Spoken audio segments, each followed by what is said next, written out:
On camera. Today is December 8th, 2015, and my name is Tony Hilliard. I'm a volunteer at the Atlanta History Center, and with me is Sue Verhoff, the senior archivist here at the History Center. We are here today to record the oral history of Mrs. Miriam Lloyd, who served in the U.S. Navy during World War II. Ms. Lloyd's oral history is being recorded for the Library of Congress Veterans History Project. We're honored to have you with us today, Mrs. Lloyd, and thank you for participating in the project. You're welcome. Would you begin by telling us, or just stating your full name and where you live, just Atlanta or Smyrna? Well, my full name is Miriam Elizabeth Lloyd. My maiden name was Pollock, Okay. Pollack. And I was born and grew up on a dairy farm in Wisconsin until I graduated from high school. And that was 1941, when you couldn't get a job for love nor money. Okay. And I looked all over, and finally I decided, well, okay, I'll go in the Navy. Or rather, into the service. Because that time the WACs were the big thing. And then my mother said she didn't want to see me do that. And she said, well, if you have to sign up for something, make it the waves. So this was before the attack on Pearl Harbor? Oh, yes. Okay. Yeah. No, I take that back. This was after the attack, because this was in 1942. Okay. And then, so I went through the introduction and orientation, everything that we had, which was rigorous, and ended up at Great Lakes Naval Training Station because when they asked me what I wanted to do or what department I wanted to be in, you were assigned to a job that you might have had some experience with before the war. Okay. So you didn't have too many options because they needed to get people in as fast as they could. And Farragut, Idaho was built up in 2 weeks' time. From just a forest to a station for recruits. And it was big. It was huge. And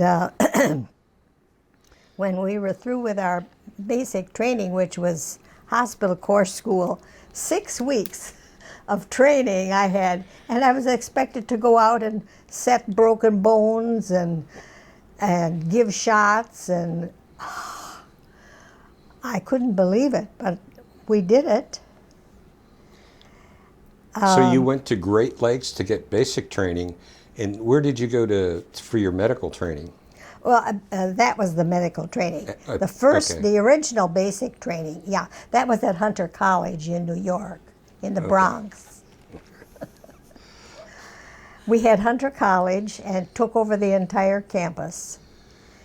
Well, what was it like to come from Wisconsin to Hunter College in New York? What was that like? It took a lot of intestinal fortitude. But I decided I wanted to do this, and I'm going to do it, and I'm not going to have anybody talk me out of it or make it tough for me. Then after Great Lakes, then I was shipped out to Farragut, Idaho, and I was there till the war ended. So what would, if the base was constructed in just several weeks, what was it like? I mean, what was your reaction when you arrived? Oh, it was like walking into a barn or a chicken coop or something. You know, it was just all raw wood, no paint. Nothing was painted. It was just, the floors were just rough boards. And then I was there 1 year, and then in the middle of the winter, when the snow was this deep, our barracks burned.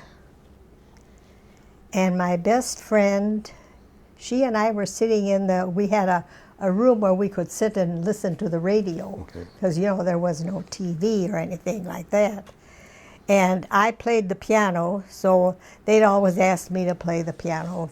We'd have sing-alongs and things like that. And she and I were sitting in that room, and she was smoking. But that didn't start the fire. I still don't know what did start it. But she was killed in the fire. She tried to open the door, and the flames were on the outside of the door. And because there was a death, and I was the last person to see her, I'm the one that they nailed. And I had to go to, what do you call, I don't know what you call it, where they would question me. Sit me on a chair like you're sitting there with that light bulb up above. 5 days of that I had. And finally I broke down and I said, do with me what you want to do, but I can't take this anymore. That was the end of it. Then they didn't question me anymore. I had nothing to do with it, really. And there was never anything in my records. Oh, that's good. Because about 2 years ago, my grandson, well, that's when he made that shadow box. He wrote to somewhere in Washington and got my entire file. And we read that because I wanted to see if there was something. There was absolutely no mention of that fire. None Well, that's at all. good. Yeah. Oh, that was. So after the fire, obviously you were displaced. What happened? Where did they? Well, then they took the nurses' barracks for the waves, and the nurses were put into the officers' quarters because they were officers, you know, and so they got the best of everything. We did the work.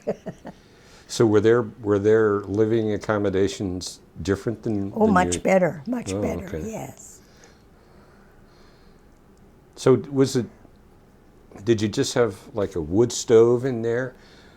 I mean, I would imagine winters in Idaho were brisk, to say the least. They had stoves, and well, it was always cold. You just never got warm.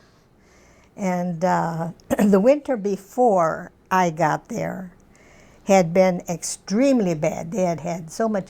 I've got a whole book of pictures showing how deep the snow was. And it went up to the eaves. I mean, it was unreal. And but the year that I came there, it was several feet deep, but that was it. It wasn't as bad. So once you got there, what was your job? What was your responsibility? Well, then I was put in a group that just, the gophers we were. And my first duty was to give a bath to an officer. And here's this good-looking, handsome naval officer. And I'm supposed to give him a bath? I couldn't believe it. Well, he was embarrassed as much as I was. So we got along fine. And so from then on, he'd call me if he wanted me to do something for him, you know, or give him a bath or something. Until finally my boss said, now there's something going on here. And so he put me in the chaplain's office. Well, in the chaplain's office, I had to write the letters to the parents of sailors who died. And you see, at that point, we were getting the patients from Balboa Hospital in San Diego, and they were all coming from the Philippines. And so they were burn cases. Right. And because they were all in cases that they'd never be able to fight again.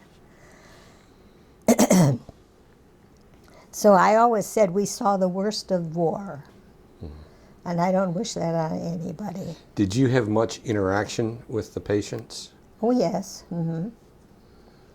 And then after that, I was assigned to the medical storeroom because they discovered, well, that's just when they were starting with the drugs for, what do I want to say? Sulfa? Yes, sulfa was the drug that time. Penicillin hadn't been invented yet. But for mental cases, Okay. they were experimenting, looking for drugs to relieve that. And I had to go to each ward and count the drugs. They'd have a little box with a glass door in the front, on the wall somewhere in the ward, and I'd have to go in there with a key and open that box and count the drugs. And then during that, we discovered that they weren't being taken by the patients; they were being taken by the nurses. So there was a lot. Although I didn't get involved in that, I did the counting, and that's where my responsibility ended. You just reported whatever the inventory was. Yeah. Okay. So in 1945, I was discharged in December and came home, and my boyfriend was waiting for me. So we got married. And of course... Was he in the service also? No, he wasn't. He was a farmer. Okay. And in Wisconsin? Mm-hmm. Okay. He lived only 5 miles from our farm, and I never knew him until after the war. But that's another story. About 9 years later, we sold the farm and moved to town. And my husband always said, well, you know what'll happen when we get to town? We're going to starve to death. And because he didn't have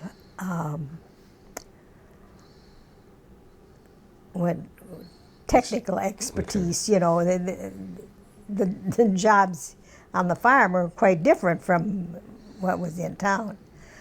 But I went to work, and I had no trouble getting a job. And so I worked from then until I was old enough to retire, till I was 61 I retired at. And that was when I went to Washington, D.C. and worked there for a couple of years. We had a young senator, Bill Steiger, who was a close friend of our family, he and his parents. And while I was there, he died. Okay. And that was kind of a sad affair. So you went to Washington from Wisconsin? Okay. And where did you work in Washington, or you worked for the Department Congressman? of Interior. Okay. And I became rather cynical because I couldn't believe the things that go on in Washington. Now I'm seeing, yes, that is the way it is. It's unreal. But I worked there for 2 years, and then my mother was sick with cancer. And so I went home and took care of her. When you were stationed in Idaho, did you have the opportunity to get home much? No, just once a year Okay. for 2 weeks. You could go home. But of course, you had to pay for it yourself, and at $21 a month, took a while to earn enough to. What was when you would come home? I'm sure your family was glad to see you, but did they question you about what was going on, or I mean, you were. No, not too much, not too much.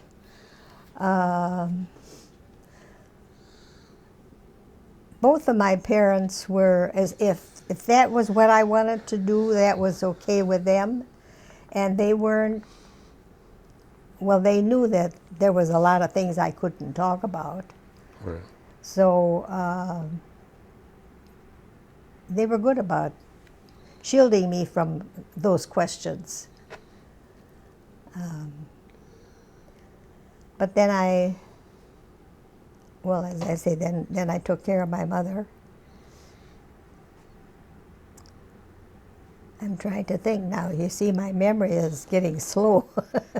It's all right. You're doing well. Doing well. I raised 3 daughters. Okay. My oldest daughter died of lung cancer 2 years ago. And the youngest one,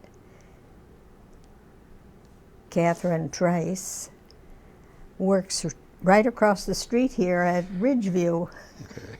but in the assisted living part of it. So I see her nearly every day, and it's wonderful. And that's why I can stay here, because while there aren't a lot of, I do have to have someone come in and do my cleaning and things like that. And well, so far I'm living